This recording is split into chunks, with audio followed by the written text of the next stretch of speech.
మీ అందరికీ తెలుసు కేసీఆర్ గారి నాయకత్వంలో 14 ఏళ్ల పాటు ఈ ప్రాంతం ముఖ్యంగా రాజన్న సిరిసిల్ల జిల్లా ఉమ్మడి కరీంనగర్ జిల్లా మొదటి నుంచి కూడా ఉద్యమంలో ముందున్న విషయం కూడా మీ అందరికీ తెలుసు.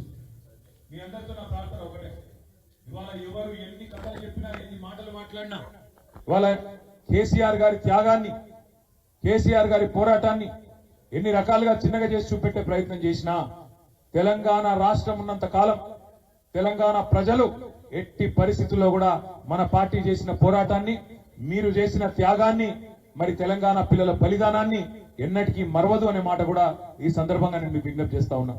సరే, రాజకీయంగా ఎత్తు పల్లాలు తప్పవు, అపజయము జయము రాజకీయము జీవితంలో చాలా కామన్.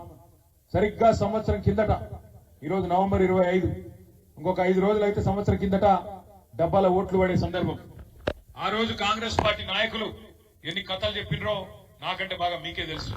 ఎందుకంటే సిరిసిల్లలో ఊరూరు నేను తిరగలే, నేను అక్కడ ఇక్కడ వేరే నియోజకవర్గాలు కూడా తిరిగినా, పార్టీ కార్యనిర్వాహక అధ్యక్షుడిగా ఉన్నా కాబట్టి వేరే నియోజకవర్గాల్లో కూడా ప్రచార బాధ్యత తీసుకొని నేను తిరిగిన. కేవలం మండల కేంద్రాలు సిరిసిల్ల నియోజకవర్గ కేంద్రంలో మాత్రమే నేను ప్రచారం చేసిన. వేములవాడలో కూడా అన్ని మండలాలు తిరిగిన. వేములవాడలో వెంట్రుకవాసి తేడాతో 12,000 ఓట్లతో ఓడిపోయినాం, సిరిసిల్లలో గెలిచినాం. రాష్ట్రంలో మాత్రం అనుకోకుండా కాంగ్రెస్ పార్టీ ఏదైతే అరిచేతిలో స్వర్గం చూపెట్టిందో, అడ్డగోలు మాటలు ఇచ్చి అడ్డగోలు హామీలు ఇచ్చి ఆనాడు ప్రజలను మోసపిచ్చే విధంగా ప్రచారం చేసిందో దానికి కొన్ని దగ్గరలా మన వాళ్ళు నమ్మిండ్రు, నమ్మి మోసపోయినరు. ఇవాళ సరిగ్గా సంవత్సరం తర్వాత పరిస్థితి ఏంది అని వెనక్కి తిరిగి చూసుకుంటే నేను కూడా తిరుగుతా ఉన్నా, మీరు చూస్తా ఉన్నారు. నిన్న సరిగ్గా ఈ సమయానికి నేను మహబూబాబాద్ లో ఉన్నా, మొన్న ఇంకెక్కడో ఉన్నా, తిరుగుతా ఉన్నా రాష్ట్రం అంతటా కూడా. ఎక్కడికి పోయినా ఎవరితో మాట్లాడించినా వాళ్ళు హైదరాబాద్ లో ఉండే సంపన్నులైన బిల్డర్లు కావచ్చు, లేదా మహబూబాబాద్ లో ఆటో నడుపుకునే ఓ తమ్ముడు కావచ్చు, లేదా ఒక సామాన్య రైతు కావచ్చు, లేదా ఒక సంపన్న పారిశ్రామికవేత్త కావచ్చు, ఎవరిని కదిపినా ఎవరిని కదిపి అడిగినా అందరి మాట ఒకటే, అందరి నోటంబడ వస్తున్నది ఒకటే, కేసీఆర్ ఉన్నప్పుడే బాగుండే, తప్పు జరిగింది అనే మాట ఇవాళ రాష్ట్రంలోని ప్రతి నోట్లోంచి వడ్ల కొనుగోలు కేంద్రాల కాడ కూర్చునే రైతుల నుంచి మొదలు పెడితే చేన్లు ఇలా కోతల కాడ కూర్చొని కూలీలు రైతు కూలీల దాకా ప్రతి ఒక్కరి నోట్లోంచి వస్తున్న మాట ఒకటే. ఇవాళ మన సిరిసిల్ల పట్టణంలో జరుగుతున్న నేతన్నల ఆత్మహత్యల సాక్షిగా, రాష్ట్రంలో గురుకులాల్లో సంభవిస్తున్న పిల్లల మరణాల సాక్షిగా 38 మంది ఇప్పటికి చచ్చిపోయినారు గురుకుల పాఠశాలలో కాంగ్రెస్ ప్రభుత్వం వచ్చినాక. అదే మాదిరిగా రాష్ట్రంలో తిరిగి ప్రారంభమైన రైతన్నల ఆత్మహత్యల సాక్షిగా ఇవాళ ఏ వర్గం, ఒక్క వర్గం అంటే ఒక్క వర్గం కూడా రాష్ట్రంలో సంతోషంగా లేదు. 6 గ్యారంటీలు అన్నారు, 100 రోజుల్లో అమలు చేస్తామన్నారు. కానీ ఈ రోజు వరకు సంవత్సరం తర్వాత వెనుకకి తిరిగి చూసుకుంటే అర గ్యారంటీ మాత్రమే అమలైంది. 6 గ్యారంటీలు కాదు, అర గ్యారంటీ, సగం గ్యారంటీ మాత్రమే. ఆ మహాలక్ష్మి స్కీముల సగం. ఏంటిది? Free bus.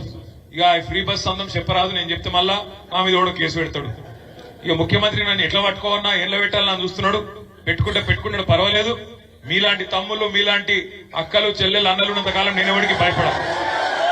వాళ్ళను ఒక్కొక్కటి వాళ్ళు చేస్తున్న తప్పులు, వాళ్ళు చేస్తున్న అరాచకాలు, వాళ్ళు చేస్తున్న అవినీతి కార్యక్రమాలు తప్పకుండా బయట పెడుతూనే ఉంటాం. ఎవ్వని అయ్యకు కూడా భయపడమనే మాట కూడా ఈ సందర్భంగా నేను విజ్ఞప్తి చేస్తా ఉన్నారు. కొంతమంది నాకు చక్రపాణి గారు, ఆగయ్య గారు, మన మండల పార్టీ అధ్యక్షులు, మన మాజీ జెడ్పీటీసీలు, ఎంపీపీలు, మన సీనియర్ నాయకులు నాకు చెప్తా ఉన్నారు, సిరిసిల్లలో, రాజన్న సిరిసిల్ల జిల్లాలో కేసీఆర్ గారి దయతో మీ అందరి కోరిక మేరకు ఏర్పాటైన ఈ జిల్లాలో దీని పక్కనే కలెక్టరేట్ కట్టుకున్నాం. కలెక్టరేట్ అద్భుతంగా కట్టుకున్నాం. మరి ఇవాళ ఒక కాంగ్రెస్ కార్యకర్త వచ్చి కలెక్టర్ రూపంలో కూర్చున్నాడు అక్కడ. ఇక ఆయన మన నాయకులను సీదా మాట్లాడుతున్నాడు కలెక్టర్. ఏమని? మీరు పార్టీ మారండి అని కలెక్టర్ చెప్తున్నాడు. ఒక గత గొప్పడున్నాడు ఇక్కడ కలెక్టర్. ఒక ఇటువంటి సన్నాసులను ఇవాళ తీసుకొచ్చి కక్షపూరితంగా రాజకీయం చేసే ప్రయత్నం చేస్తా ఉన్నారు. ఏం పర్వాలేదు, ఏం ఫరకూడదు. టీఆర్ఎస్ ఎంట్రుక కూడా ఎవడు పీకలేడు అనే మాట కూడా చెప్తా ఉన్నారు. రేవంత్ రెడ్డి కాదు, వాని తాత, వాని జేజమ్మ దిగొచ్చినా కూడా రాజన్న సిరిసిల్ల జిల్లాలో మీ ఎంట్రుక కూడా ఎవడు పీకలేడు. దానికి బాధ్యత నాది. ఏం కాదు, జీవితం అనగా ఆడాడ తగులుతాయి దెబ్బలు. మనం కూడా చూద్దాం ఎన్ని రోజులు చేస్తారు ఈ డ్రామా, ఎన్ని రోజులు ఈ కలెక్టర్లు, ఎన్ని రోజులు అధికారులు, ఎన్ని రోజులు పోలీసు వాళ్ళు, వీళ్ళ నాటకాలు. మనం కూడా చూద్దాం. మంచిగా రాసి పెట్టుకోండి. నేను చెప్తున్నా, నేను అంత మంచోని నేను కాదు. నేను పక్కా చెప్తున్నా, ఇవాళ ఎవరెవరైతే బాగా అతి చేస్తుండ్రో,